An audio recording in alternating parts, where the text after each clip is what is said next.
Hello. Ah, buenas tardes. Si alguien necesita interpretación, por favor agarren una maquinita que está ahí atrás a la entrada para poder que entiendan lo que está pasando en la junta. Otra vez hay personas atrás que hablan español para que agarren una maquinita para que puedan entender lo que está pasando. Gracias.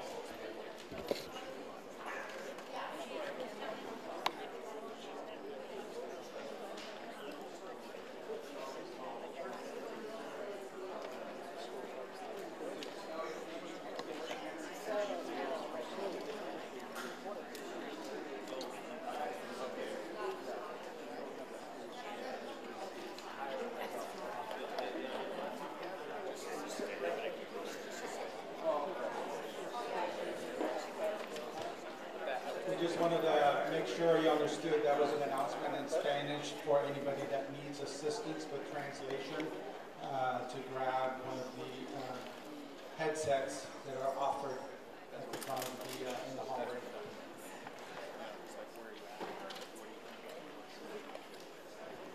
We'll get started here in just a few minutes.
We're going to bump the volume up, so just so you know, are aware, they're going to try, because they can't really hear further, so you might have to dial it down.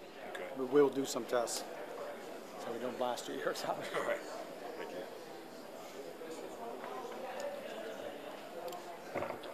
Testing better. Is that better in the back row? You hear me now? Perfect. How about up front? You guys good? Yeah. Okay.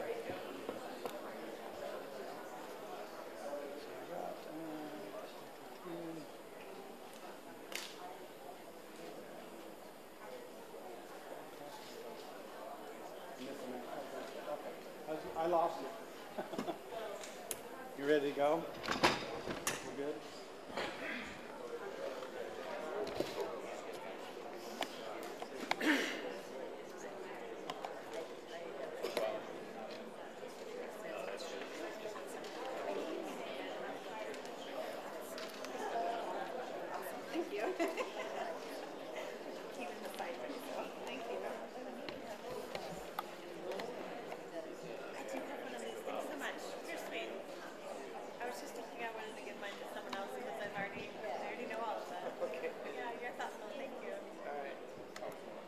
Good evening, folks. We're going to get started. My name is Herb Zoudenbeck. I'm one of the public information officers for the incident management teams. We want to welcome you and thank you for coming out.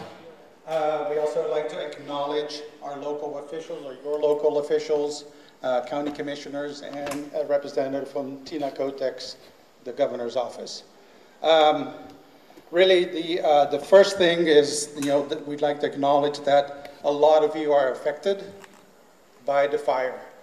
Our purpose of tonight's meeting and our really presentations, and then after the presentations, we're going to have breakout sessions where you can get your answers for the questions you have, kind of more on a personal note than trying to get the answers in a big group setting. There's maps are in the hallway over here to my left, to your right, that all of our presenters and other members of the teams will be at to answer all your questions. We're going to do basically just presentations in order. I'm going to come up in between, kind of introduce each section, and then we'll just go from there. First of all, we're going to have our operational briefings by both the Wildland and our Oregon State Fire Marshal structure team. We have Adam and Kelly that will come up and instruct or present.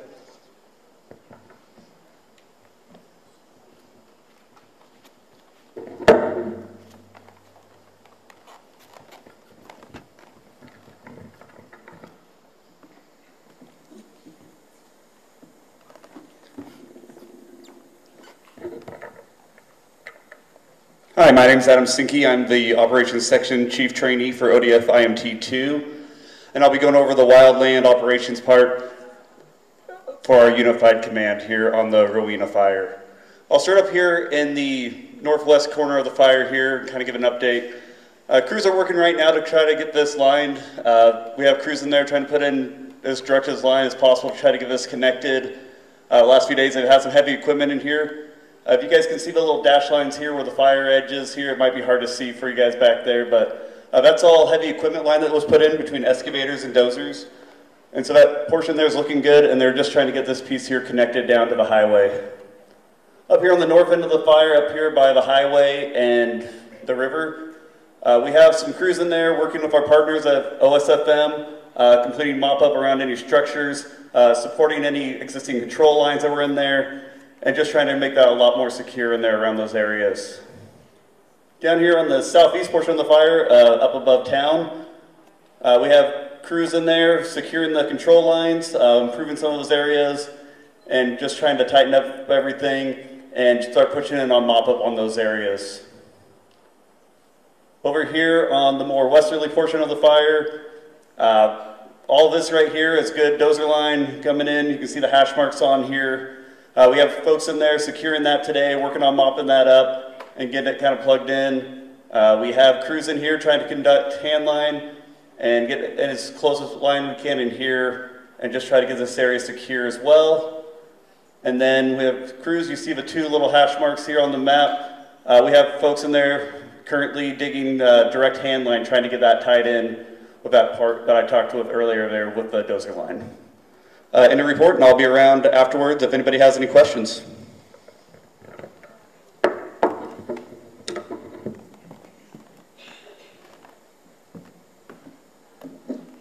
Good evening. Good evening. I'm Kelly Zakarski. I'm the Ops Section Chief for the State Fire Marshal's Office, and I'm in charge of the structural resources. And what that means is that when we come into an area where there's a fire that's been affecting your community, our job is to make it better. And so the first thing we do, we arrived here on Wednesday night. The local resources and the mutual aid did an amazing job. They did such a good job, and we were able to come in and help them and bolster the work that they had already done, and then ideally give them a break so they could go back to their homes and their families and their community. So the Fire Marshal's Office, we have 8 task forces here, and those task forces all come from individual counties. So we have 8 counties represented throughout the state of Oregon, and they're actually representing over 30 different agencies. So different fire departments, city departments, districts, So it really is a team effort to come in and hopefully make a difference. So I'm going to talk a little bit about what we've been doing. So our primary, we first got here, our primary objective was recon. We really needed to know what the scope and scale of the problem was, how many structures were affected, how big of an area were we trying to work on. So we spent a lot of time that first evening just getting the lay of the land. And as we continued and figured out really what our priorities were, we were able to focus a lot of our energy initially along that old Highway 30. And we use a program called Survey 123, you may have heard of it, and essentially it helps us triage. So it allows us to have a system to address the structures that need the most urgent care, the most urgent attention, so that we can mitigate that risk. So as you know, some structures survived and some didn't. So we went in and identified those structures that were the most savable and went in and protected those and put out the fire around those. And that's what we've really been doing for the last 2.5 days, is systematically going through the structures all along here. This is along the old Highway 30, then we're moving down towards the Discovery Center, and then on into these communities, and going through and mopping up. So what we're doing is mopping up means we're going to take all the heat around those structures, any fire that came through, so that there's no heat left, which means that structure should, in theory, not be threatened by the fire that came through and burned around it. And right now we're in a position where of all this, within the fire footprint, so the red perimeter that you see now, every structure within that footprint is cold black 20 feet around it. Before we leave, our goal is that it will be 50 feet around it. And we'll also have all of this triage and recognized so that we know that when we leave, it's better that we found it, but also that we've mitigated the risk to the homes your homes that are still here.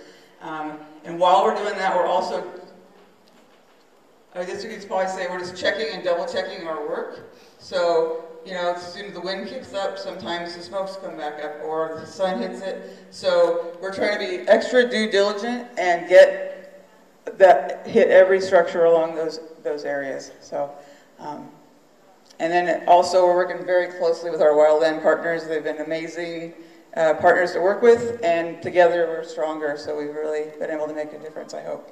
Thank you. All right.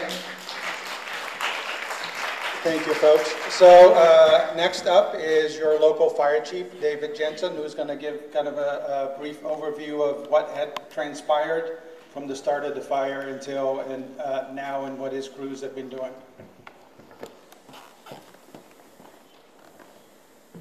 All right, check. All right, my name is David Jensen. I'm the fire chief at Columbia Fire and Rescue.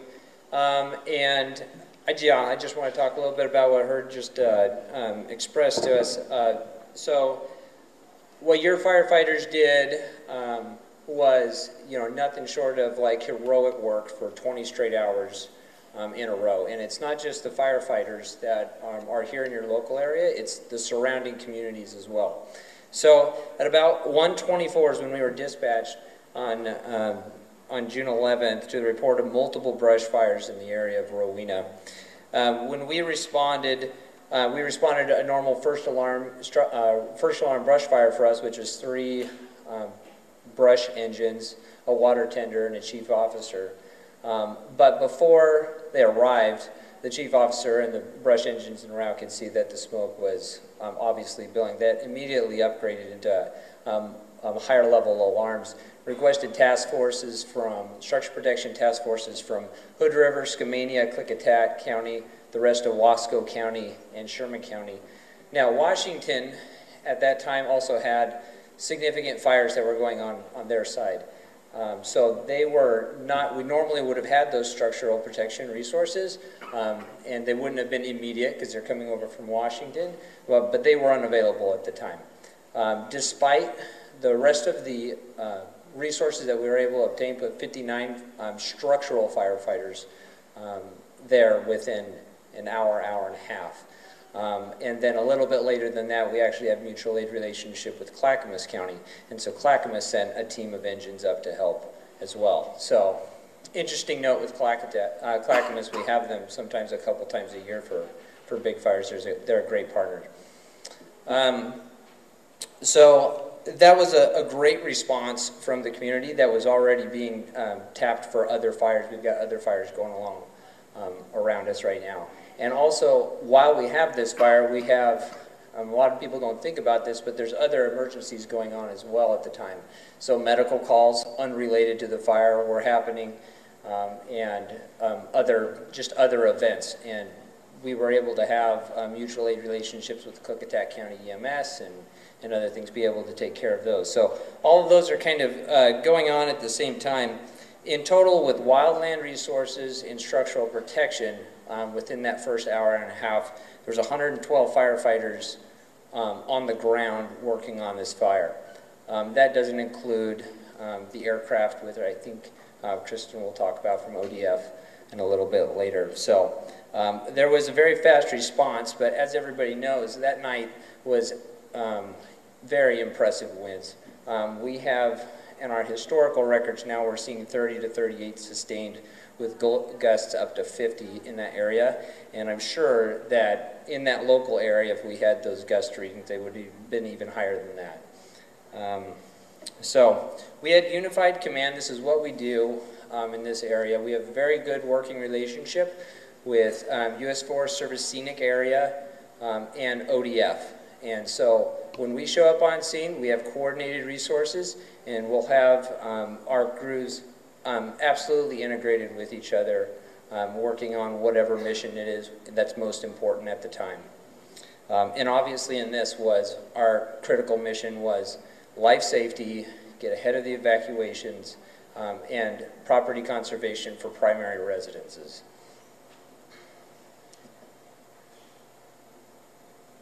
So firefighters were engaged in direct attack, suppression of the fire, structural protection, triage ahead of the fire, back burning, and water and retardant drops from aircraft were the tactics that we were using.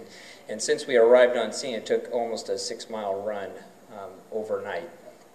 So that impacted many homes, and it's just being very real with you, it's a really devastating thing to drive through that area. Our crews, we have a specific wildland crew, many of you know about, especially if you live over in that area, that does mitigation work and works on the houses. And many of the houses in this area, we had done work. This crew had been out there trimming up branches and clearing stuff. And some of those homes were saved due to that work, and some of them were lost, some of those conversations. It's just really, it's a very real thing, what the people in this room are going through, and also what our firefighters are dealing with, because our whole department is in this with you. This is a big deal. It really is.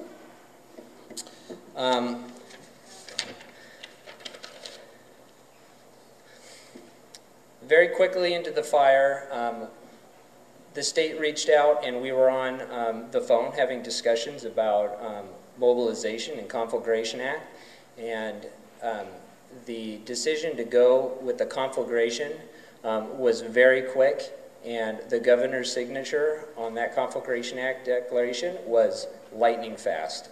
There was really no delay in that at all, and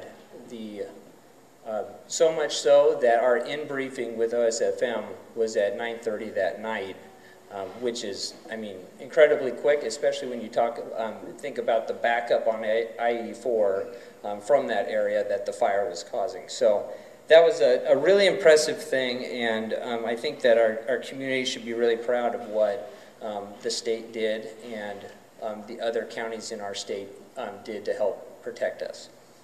So our firefighters were on scene from 1:30 that afternoon, 1:24 when the dispatch came out, till 10:30 the next morning, or 9:30 the next morning. So almost 20 hours of firefighting, and not firefighting where you're sitting on a structure and not doing anything, or you're just waiting for something and you're just patrolling. I mean, active firefighting to the point that when we had meals ready for them, they couldn't stop to eat them because they were consistently firefighting for 20 hours.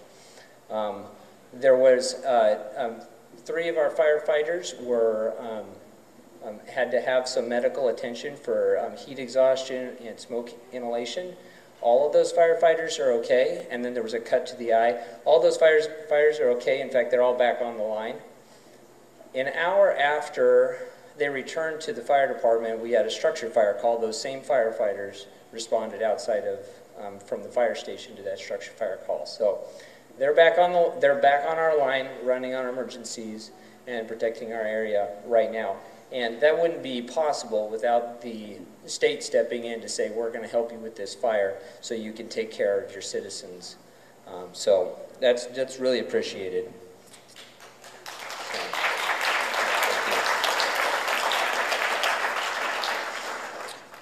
Right now, how we're participating in this is we're engaged with the incident management team. They've reached out a lot. We're at the briefings.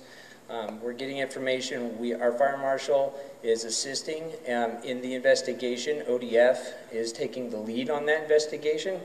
But we're there helping out with that. We're doing damage assessments.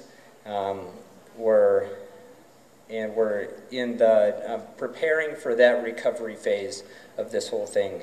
Because it's not just the fire, it's after the fire that, and how we respond to that really kind of tests the mettle of what we're all here for. So, thank you. That's all I have.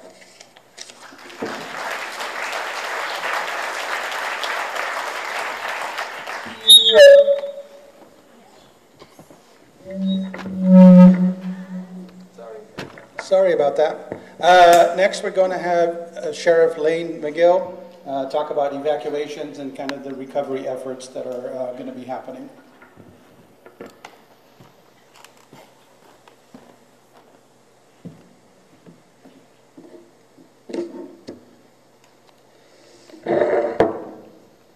That one's on here. Can everybody hear me? Yep. Okay, my name's Lane McGill. I'm the Wasco County Sheriff. And what I'm going to do is I'm going to give you several different components of this fire and what we do. I want to start a little bit from the very beginning so everybody kind of has a general understanding of how we do evacuations at the Sheriff's Office. We've been doing it this way for about the last 10 years now. And so for those of you that aren't familiar, and if this is your first time experiencing this, we always have the level 1, level 2, and level 3. So that's ready, set, and go, just like when we were kids, you know, playing track. So that's the best way that we can always remember that. So what we do when we have an incident like this, the first thing we do is we start deploying assets there, myself included. And by the way, in this particular case, every asset at the Wasco County Sheriff's Office, as far as our staff goes, patrol staff goes, was deployed to this, as well as parole and probation, and then we partnered with Oregon State Police, U.S. Forest Service as well. But when we arrive on an incident like this, and this incident here in particular, what we do is we begin to assess what we need to do immediately. Generally, what we like to do in most fires, which doesn't happen in the gorge very often, is we like to start at a level 1 and give you some preparation. And we always say you should be at a level 1 this time of year anyways, but in particular in this case, if you look right here in this area where the heel of the fire is at, when I came around the corner here, I was about the second person to arrive.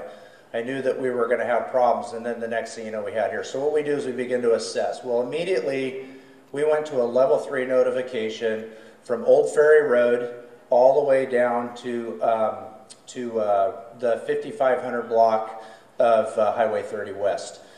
We weren't exactly sure what we were up against until we got into here, and then once we figured out that we had 4 or 5 other fires, either spot or trigger points that were in here, then we started evaluating how we're going to expand it. What we do is we look at the residents, the number of residents that are in here, and then we start looking at the number of residents, properties, and everything that is going to be downstream. What I can tell you is this was an extremely fast-moving fire. Chief Jensen alluded to it. I was at Incident Command and rolled into Unified Command with our liaisons, and I'm still wind burnt from the wind. It was blowing that hard. So what we did in this particular case is once that got into this Rowena and we started seeing structures that were threatened or actually burning, then we started expanding it, and then we expanded this whole area that you're seeing here into red, which is what we call level 3. So that's to go now. Now there's a few changes that have been done in here over the thing, and I'll get into that in a minute. But initially, this down in here, right where about that pointer is at, that was, we've reduced that today, of course, but that was a level 3. That would include the backside of Chenoweth Road and parts of Foley Lakes on the north side of it. So with that being said, I'll just give you the stats right now. So currently, this map that you're looking at here, between the 1, 2s, and 3s, we have 1,687 residents that are in a level 1. That's all the green area that you're seeing right here. In the yellow area, which is level 2, there's 1,561 residents, and these are actual physical structures that are counted through our GIS system and mapping systems that we have at the county and in conjunction with the Oregon Department of Forestry and the State Fire Marshal. And then in level 3, with everything being readjusted today, this red area here, we're currently 590 homes. So that's roughly about 3,000 citizens that are under evacuation notices. What we do in these particular cases, and as we evolve through the incident, these things will be pulled back. So when we're secure, like we were down here this morning, the fire people were saying, you know what, we're really secure in here, we're confident that we can get this back up to or drop it to a level 2. What I can tell you is we hold every drop 24 hours. So this is going to be held for 24 hours. If for some reason we make a decision to drop it again, and this goes from this one up here goes to a 2, we will hold that at a 2 for 24 hours. It gives us the time to make sure that the fire is still contained, and it also gives us the time to start putting a plan together for safety purposes and different things like that for reintegrating citizens back into their community. So that's kind of how we do the process of evacuations. So at this time, there are 2 roadblocks. There's one roadblock down by exit 76, right here at the Rowena exit, and there's another one right here at the golf course driveway. And by the way, the golf course is closed. No golf. Sorry for you golfers. I've already told the fire teams that we're going to have to deal with that. But anyways, there is a turnaround and a thing right there at the driveway. If you need to get to your residents in the Adeline, Simonelli, Thule Terrace area in there, you can go to that roadblock and you can provide your identification to the police officers that are there. They will escort you in so you can get medication and things like that for any kind of emergency stuff you might need. It's also the same down here at the 76 Highway 30 interchange down there. So just make sure that you do that, okay? So that's what we're doing now. We're going to provide those escorts. We're going to continue to do that, and we're going to continue to evaluate. We're hoping that tomorrow we'll be able to expand some of these, or shrink them actually, and give you the opportunity to get back in your home, because that's very important for everybody here. I'm a property owner just like you are, and being in my home is very, very important. And we want to get you back in your home as fast as we can, but we want to do it safely as we can. One of my top priorities, and my only top priority, and a lot of times when these rapidly evolve, is life safety. And I'd much rather have somebody standing at a roadblock very angry at me or one of my deputies knowing that they're safe than in their home where I can't find them, or they're significantly injured from being on that. Let me talk a little bit about the property side of it. As we open this back up, there's going to be a lot of traffic coming in and out. We want you to use caution, of course. But sometimes in these types of situations, nefarious individuals will show up in vehicles, and they'll be around, and they might be trespassing on your property. If that's the case, you give us a call, we'll work with you, and we're going to take action for you. I have 250 free beds just across the railroad tracks, including meals, just so everybody knows. The other thing that I'll talk just a little bit about is that's really, really important. I know there's been a lot of conversations about fatalities for this incident. There are no fatalities. Those are rumors.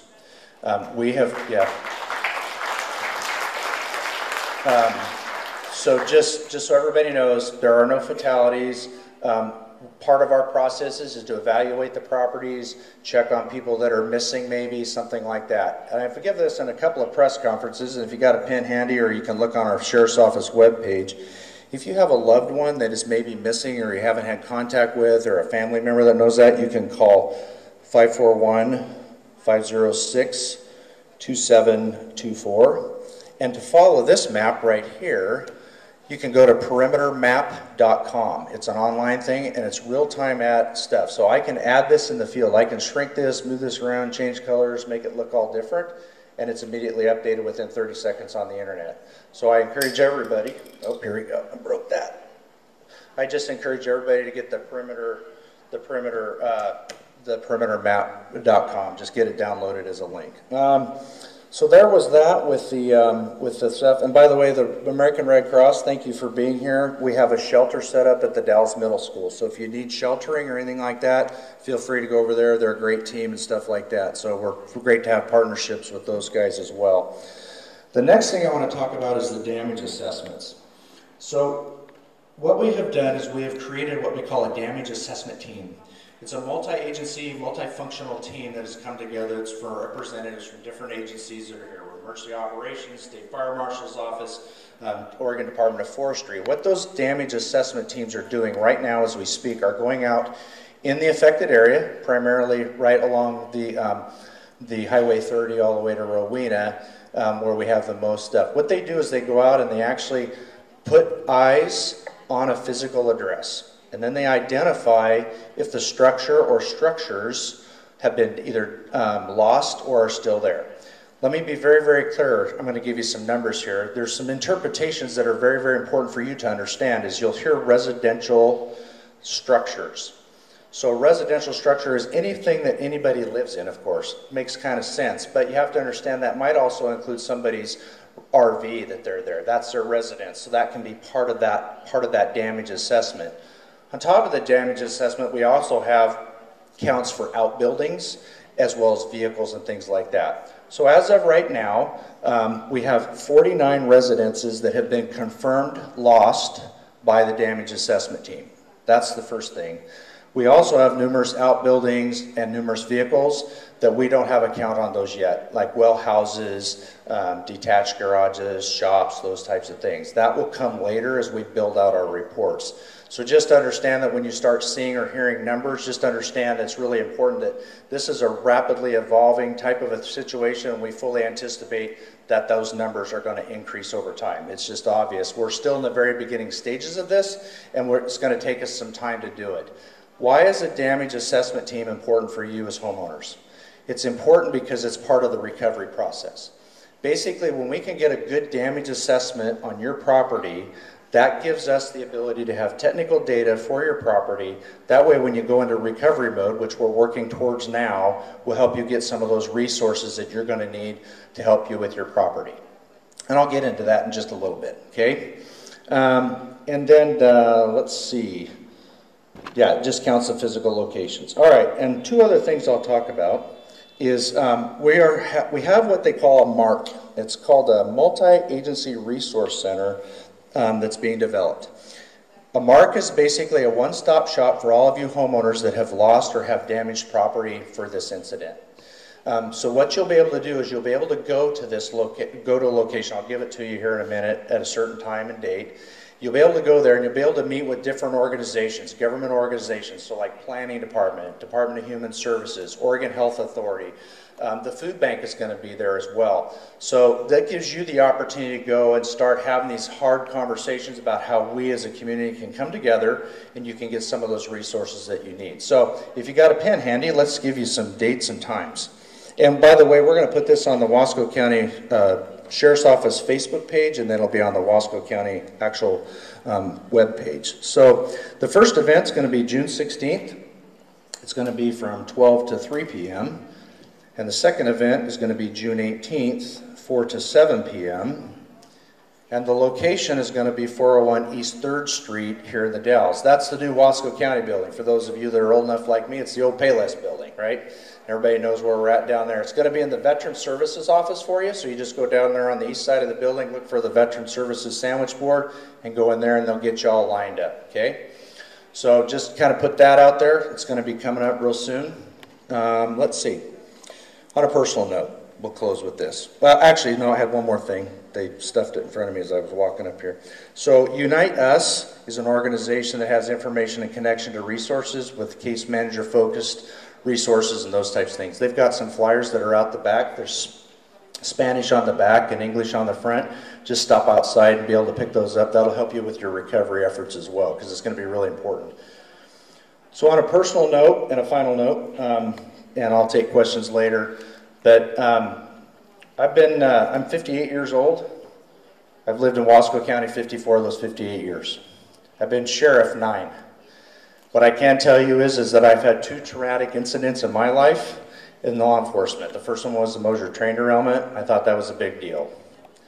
That wasn't anything to this. This is a traumatic incident. It's traumatic not only for our citizens, it's traumatic for our deputies, our communities as a whole.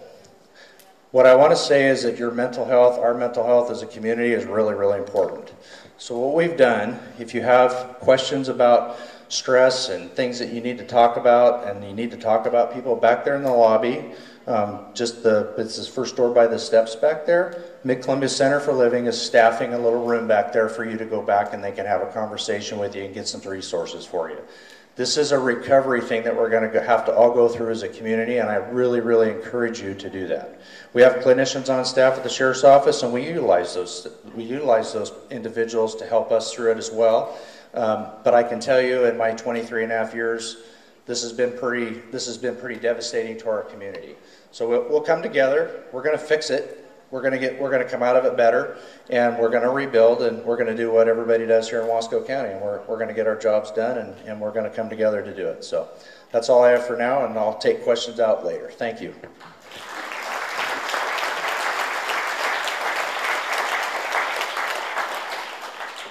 Thank you, Sheriff.